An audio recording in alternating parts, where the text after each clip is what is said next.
6.1 from Abuja. I am your sport bishop, your magistrate, your pilot, your prophet, the professor. None so arrange a lot happened in the last 24 hours. First of all, looking at the games that went down yesterday, where the under 17 team has secured themselves a ticket to the semifinals of the WAFU under 17 championship going down in Accra, Ghana. We would also be looking at the Federations Cup that went down, and the draws is officially out. We'll be looking at all the games to look out for in the Italian Serie A and of course La Liga this weekend. The FA Cup between Manchester City and Manchester United. And if time permits, you know how we do. We bring you up to speed from the world of tennis, NBA, the transfer market, and of course, Nigerian players scattered across the globe. All these and more on the show. But before we go straight to business, let's begin as we always normally do. Let's start off from the local scene.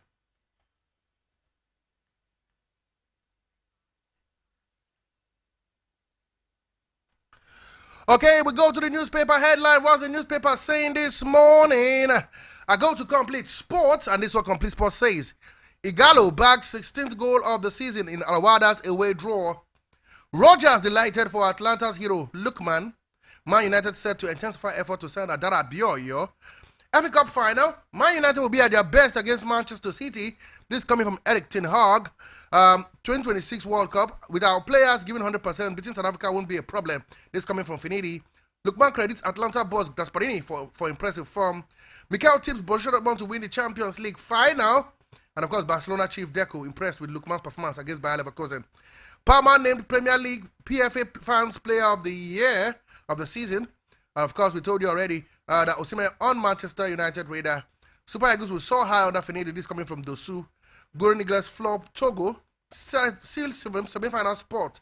That's going to WAFU under 17 yesterday. And of course, we hear Lookman becomes 18th player to receive perfect 10 over 10 rating from L'Equipe. And aim by a point, Yemi and Lauren Waju as new head coach. Federation Cup, Aimbash this time zoom into round of 16. We'll let you know about that more during the show.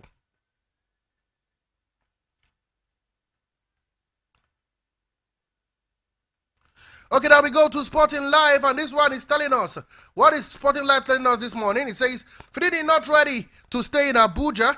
Barca punditry by Lookman. That we hear. Truth Ekong will remain Eagles captain. This coming from Finidi George. Napoli still waiting for big offer from Oseni. Golden Eaglets subdue Togo to move on. Talk about the WAFU B tournament. We hear also Bayern never losing brought down to earth after a loss in Europa League. ITA celebrate 5 years of working together against doping. CGA President Ben Houston welcomes Kate Jenkins AO as new ASC chair. PSA to launch Hall of Fame at Junior Award dinner. Algeria tennis player suspended for corruption violation. Ricardo Caruso Lombardi quits as Miraba coach after racially abusing a player. 14 hours, 31 minutes. We hear Funja Lama is the fastest woman to conquer an Olympic winning swimming gold medal. David Wilke died at the age of 70. Okay, wait and see how things pan out. Coming from that one, we leave the Sporting Life and we head to the Punch Sport Extra.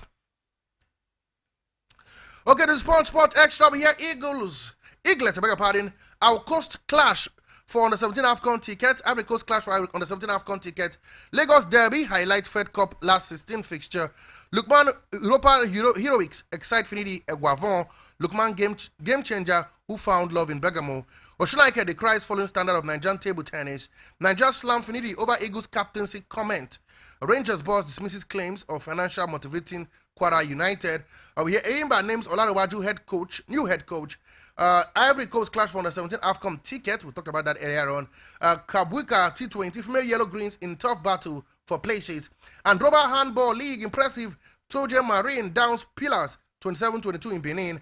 And of course, West Ham Piqueta faces the FA ban over alleged betting bridges. That's what we hear. Okay.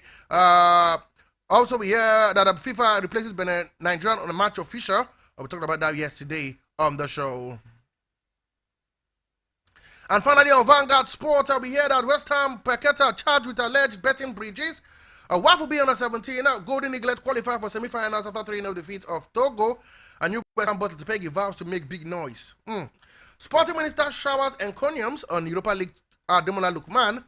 We hear that new West Ham boss Lutwegi vows to make big noise. He talked about that earlier. Hansi Flick close in on Barcelona job, snubs Chelsea. Bayern Munich on verge of naming company as coach.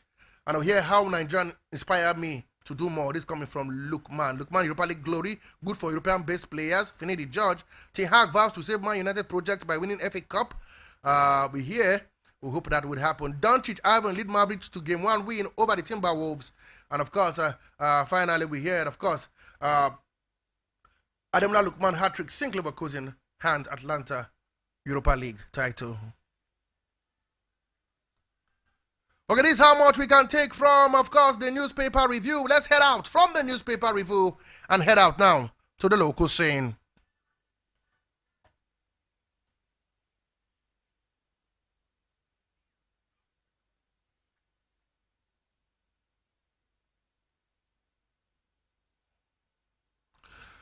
Okay, let's begin, of course, from the local scene. And let's start off from, of course, the Hand Rover Handball League Match Day 10 and Match Day 11 will be going down today in the Hand Rover Handball League far away in Benin City. And this is how the result looks like across match venue. We know that Sunshine Kings and Confluence Queens, Confluence Stars, that game was a walkover with Confluence Stars taking a 10-0 lead. Adamawa Warriors lost to Niger United 21-36. Benue Buffalo were beaten by Rima Strikers 35-21. The Defenders played a draw with Correctional Boys, a 26-26 draw. Atunje Marine Academy defeated Kano Pillars 27-22. Lagos Seasiders lost to Safety Shooters 22-31. Delta Queens in the female category were beaten by Defender Babe 34-22. Rima Queens, I tell you, lost to Imo Grasshoppers 38-40, and Bendel Insurance were also lost to Kwas Babes, who were better than them in a 21-23 game. We know games will continue today. Match Day 11 in Benin City. Kano Pillars will take on Sunshine Kings. The Defenders will take on Rima Strikers. Tunje Marine will take on Academy Benue Buffaloes. Lagos Seasiders will take on Correctional Boys. We hear Adamawa Warriors will take on Confluence Stars. Niger United by Safety Shooters. In the female category, Rivers Queens will take on Safety Babes. And Seasiders Babes will take on Plateau Peacocks. The table looks like this, with Safety Babes sit on top of the table in the female region with 24 points from 8 games. Defender Babes are second with 23 points from 9 games. Imo Grasshoppers third, 21 points from 9 games. And Rima Queens are 4 to 20 points from 9 games. Benden Dynamo sit bottom of the table with 11 points from 9 games alongside Delta Queens, also on 9th with 11 points from 9 games. In the men category, Tunje Marine Academy continues with their impeccable, undeniable performance so far in this competition with 30 points from 10 games. Niger United with 28 to 10. Rima Strikers have got 26 points to 10. Safety Shooters 24 points to 10. And of course on bottom you have Adamawa Warriors with 12 points from 10 games. And Sunshine Stars 6-10 from 14 points from 10 games. Okay, just joining me on the show is no other than the finest boy talking sport. He is no other. You can call him Uncle Fine Boy. If you like, you can call him Franklin Imona. Welcome to the show. A fantastic time, Sport Bishop. Of course, it's been action non-stop as we continue to see games all over the country in virtually the competitions that we have been looking at, talking about the Hand Rover Handball competition. Good games that went down yesterday, and more actions resumes. Okay, guys, we hear that the House Committee on Sport has invited the Nigerian Olympic Committee to appear before it on Thursday, the 30th of May. The invitation, according to the chairman of the House Committee of Sport, Honorable Ekena Adams, is to know the level of preparedness and readiness for the Olympics. The Nigerian Olympic Committee are the team responsible for coordinating and supporting Nigerian competitors in the Olympic Games. It's also the body responsible for Nigerian representation at the Commonwealth Games. Fine, boys, good to hear that we are going to see them come to as well to the House of Representatives and speak about their preparedness, at least to ensure that Nigeria is preparing for the big one that will happen in Paris 2024. At first, Honorable Ekene came out to accuse the Minister John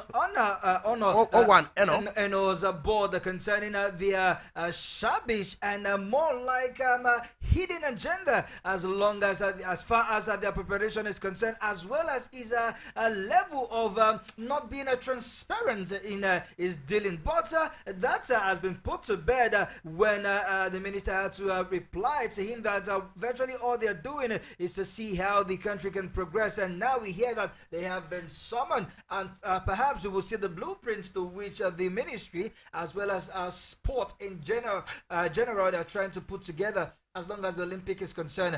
Early preparation and a better arrangement for our athletes going forward is what we need.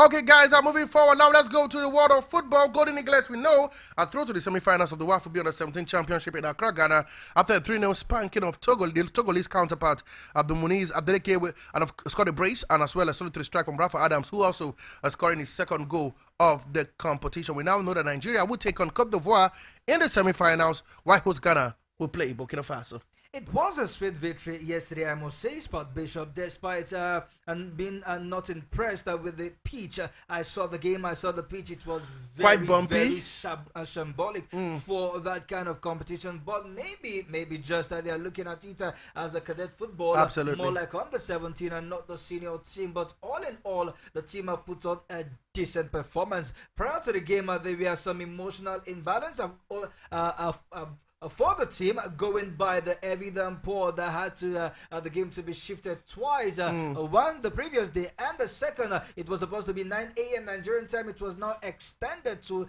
10:10. That's a Ghanaian time, and 11:10 Nigerian time. That's 10 minutes past 11 a.m. But the players had to put all those trauma behind them and get to the field of play to give us a decent performance. Though the coach did say that they are going to sharpen the attack skills in terms of goal scoring and shooting chances, to which they did. The goals were supposed to be 5, 6, 7 if those players actually converted also missed the chance. Chances. Missed the chance to get a hat-trick, missing a penalty. Exactly. But all in all, 3 goals in that game is a decent performance. They have not considered the goal. They have scored 4 goals in 3 games. And up next, we'll be facing the baby elephants of Cote d'Ivoire, who have been churning goals for 4.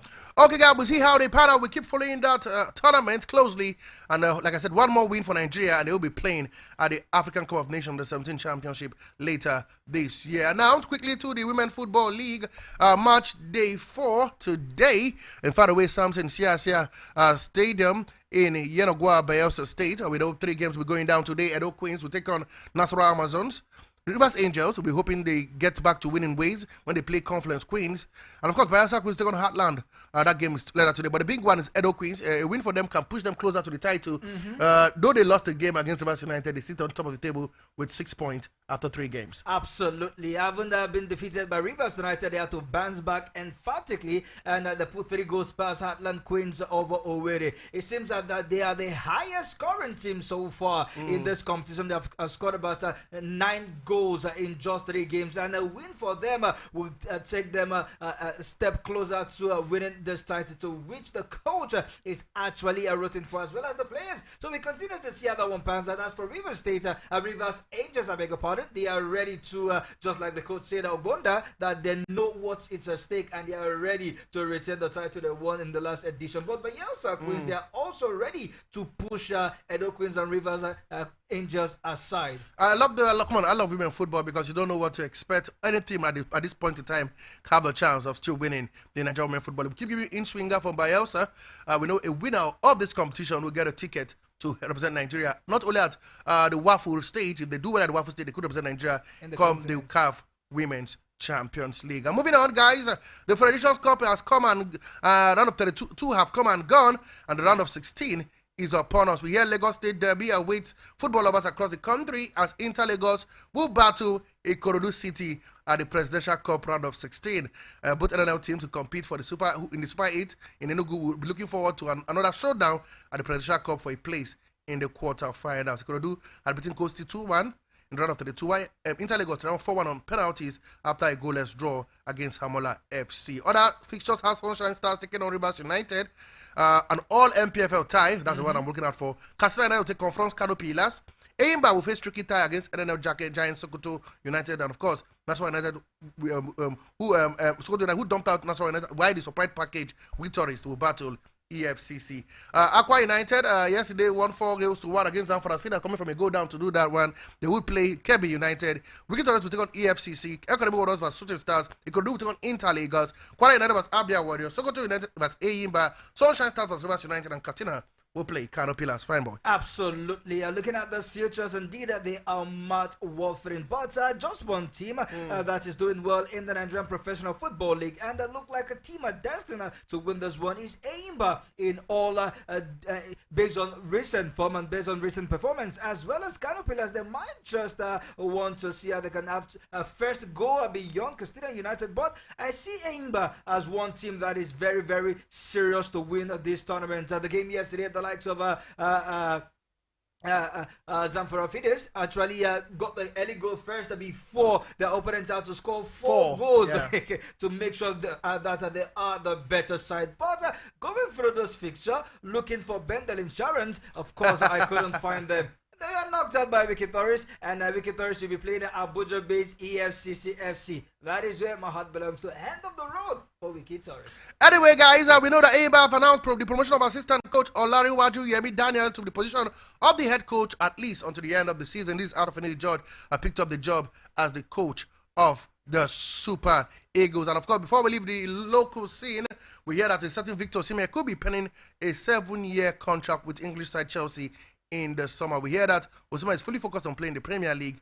He wants to join Chelsea, and despite the departure of Mauricio Pochettino, we hear that the Blues are well ahead of Paris Saint-Germain and Saudi club in the race for the striker. Should I say Victor Osimhen is not looking for challenge?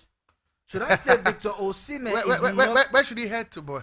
I'm trying to look at where should he be heading to. I can tell you, a team like Paris Saint-Germain really wants him, and they can pay for his service, and it will flourish Does he want to go back to France? No, he came from Lille. It doesn't matter. We are talking about the pedigree of Paris Saint-Germain knocking on your door. And with the exit of Kylian Mbappe, believe me, Victor Osimhen will definitely be the poster boy for Paris Saint-Germain. Chelsea at this moment lack leadership. Chelsea at this moment lack a focus. Chelsea at this moment lack vision. And Chelsea at this moment do not have a coach. What if they get a coach and the coach does not like the playing pattern of Osimhen? What happens? I begin to ask, why is Osimhen agent not focused on getting the best deal for him? Chelsea is a fantastic club, no doubt. Absolutely. Chelsea would definitely do well for African players. They have been doing it, and they are currently doing it with the likes of Nicholas Jackson and others. Absolutely. But Chelsea at this moment for red hot Victor Osimhen is a no-no for me. Okay, guys, the merry-go-round in coaches continue. We hear that Chelsea have drawn up a short list for the managerial position, and guess who? They've got Kylian McKenna of Ipswich Town, Leicester City Enzo Maresca, and Brentford Thomas Frank as the guys they want to replace Chelsea. Still talking coaches round up. We hear only we'll be speaking with Plymouth Alge over the vacant managerial position. He wants to get back to the championship and return back to winning ways. Don't forget, he lost 9 games of his last 15 matches he managed for Birmingham City. And of course, for a certain Charles Peggy officially confirmed that West Ham boss, he has signed a 2-year deal with an option for a 3rd year. He'll begin with his managerial job immediately, including the preseason. One man who just won the league for Leicester City not too long ago, Claudio Nareri, has announced that he will retire from club management, having helped Cagliari avoid relegation from this year. He's 72 years old.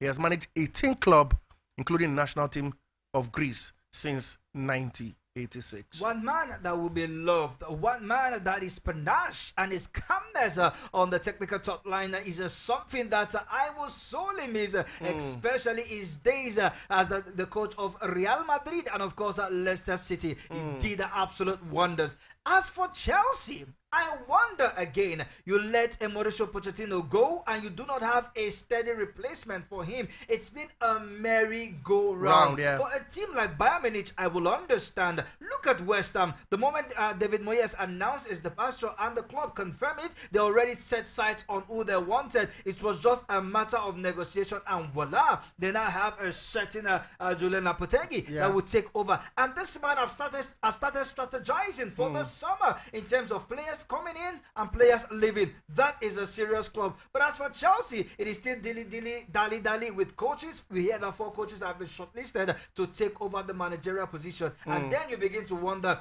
when any of those coaches come, will they be able to work with the current squad that Chelsea has, or is going to be another €1 billion transfer spending spree? I can see club licking their lips with their basket ready to milk Chelsea this summer. It's all on them. It's all on them. Okay, quickly, let's go to the FA Cup. Time for redemption. Talking about Manchester United, Europa League football. But for Man City, it's about immaculation. It's about dropping a historical feat, you know. And let's look at the game first. Before I come to you, let's let you know this match is a repeat of last year's final. Absolutely. Where Man United were beating 2-1 to complete the treble. Don't forget when Man City won the treble last season, and they could beat them again to get the double this time around. We hear this is the first time that a fixture have been played in the final, the same fixture since 1984, 1985 when Blackburn Rovers played Queen's Park Rangers. We know Man City has won 2 of the games this season. They won 3-0 at Old Trafford and 3-1 at the Etihad. The last time that they beat Yannick Boss 3 times in the same season is 1969, 1970. And Man United have lost 6 of their last 7 meetings against Man City in all competition, winning only 1, including each of the last 3 in a row. The last 4 consecutively against them between 2013 and 2014. It's total dominance for Man City. Should we expect anything less on Saturday? You have said it all, Sport Bishop, but one thing I would definitely add is that for Manchester United, the squads are back. The likes of Mason Mount is back. The like of Rafael Varane is also back. Luke Shaw is back. And Martial is back. But the breaking news that will break the heart of Man United is the likes of Harry Maguire. He picked up an injury yesterday and he would definitely be out for this one. But all in all, Erik ten Hag has a full squad to select from. And this has been a very long time. In fact, all season long, United have never had even a 3/4 of the squad are fully fit for any fixtures. Then I tell you, it's going to be more of redemption. It's going to be more of character. It's going to be more of picking up themselves against Manchester City. For Man United, they will not want Manchester City to dominate them again back-to-back in the FA Cup. And this is a route for Manchester United, if they win, to play in the Europa instead of the Conference League. So I see the players playing for pride. I see the players playing for themselves. I also see Erik ten Hag doing all he can to, at least if he's living the season, living the high. And 60 seconds, just answer me. Man United and Man City are good scorers. Man City have scored 15 goals in this competition. Man United have scored 14. But different is in the conceded. Man United have conceded 8. Man City has conceded only 2. Would this be a major issue for Man United in winning this title on Saturday? You ask yourself, United have played 64 different centre-backs this season, including a Casemiro. And the defence lineup has been Manchester United undoing. But now they have the full squad back. The likes of Lisandro Martinez is definitely back. We'll definitely say the last dance between Martinez and Varane. For me, United have considered more no doubt, but I see this final tilting to the way of Man United. Okay, the final games in the Serie A is done and dusted. Cagliari 2, Fiorentina 3 yesterday. Today you got Genoa vs Bologna, and then Saturday it is Juventus vs Monza. Milan will take on Salernitana. On Sunday, Atalanta will take on Torino. Napoli vs Lecce. Empoli will take on Roma. Frosinone will take on Udinese. Verona will take on Internazionale, and Lazio will take on Sassuolo. On Sunday evening, you have Atalanta taking on Fiorentina. Also, Spanish Liga ends this weekend. Girona will take on Granada. Osasuna will take on Villarreal. Real Sociedad vs Atletico Madrid tomorrow. Almeria vs Acadis. Real Vallecano vs Athletic Club. You have Real Madrid vs Real Betis. That game at the Santiago Bernabeu tomorrow, 8 p.m. Getafe will take on Mallorca on Sunday. Celta Vigo vs Valencia. Las Palmas vs Alaves. And Sevilla will take on Barcelona at the Roman Sanchez Pizjuan Stadium. Definitely fixtures that we should be looking out for. It's a pity that this Serie A will not be ending simultaneously. Some games have been played all have to be played tomorrow, and others on Sunday. Yeah. So we can see the inconsistency. But all in all, it is high time. Because the title has ended now. We know who is going. It's high time the season ends officially in Italy. But for the likes of the La Liga, I love the fixtures. It seems that these people love ninth live, and of course we will look out for a befitting end of the season in La Liga. Okay guys, quickly let's go to the other sporting event. We know Nadal will start his campaign, really sad one I must say for fans of Nadal. He will start his campaign in the French Open with a tough game against Alexander Zverev, the world number 4. This is final Roland Garros in a tournament that he has totally dominated, but he will play 40 Zverev in this competition. So that's where he will start. Adumure also will start against the person who beat him the last time he was in this competition, Stan Wawrinka, as well. In that, we know also that Djokovic has reached the semi-final of the Geneva Open in Switzerland. He beat, Czech Thomas Machak 7-6, 6-1 to move to the next semi-finals. And of course, in the NBA, I know this one will look like stories in my own ears as the Boston Celtics take a 2-0 lead in the Eastern Conference with a 110 win over the Indiana Pacers in Game 2. In that one, Jaylen Brown scored 40 to equal his best in a playoff game. What a night it was for him. We know that the winners would win the Dallas Maverick, either the Dallas Maverick or the Timberwolves. The Real Madrid lead 1-0. We'll see how things pan out when they play later tonight. But the Celtics seems to be coasting 2-2. They head into the third game of the finals of the Eastern Conference. It looks like it's going to be a whitewash, a smooth sailing ride for the likes of Boston Celtics after dominating the first and the second playoffs in terms of the series. 2-0 they are leading, and it looks like they might just be in the finals. I don't want to say it's early days, but if you look at how this team have churned out fantastic performance from the shooting as well as the dunking. The double J's, Jalen Brown and Jason Tatum. You can definitely agree with me that these two men are pushing their team to the finals, and it looks like they would definitely lay their hands on this trophy. I'm looking at the finals for them already. I'm so sad that my team, the last Mavericks, been sent. The Denver Nuggets have been sent packing, the defending champions. If Insurance can be sent packing, who's your team not to be sent packing? Anyway, guys, this is how much we can take on the show for today. Don't forget, 4 p.m. Sport Lounge. We here. The fine boy and I will be here to give you and take you through a jolly ride on everything sport. Come on, including the big one, the FA Cup. More analysis to come. Absolutely. 4 p.m. And the important thing I love about 4 p.m. is that you also would have your say. Up next is news around Abuja from the finance boy and the sport bishop. We say we're done and we're gone. God bless. No stress. Adios. See you when we see you.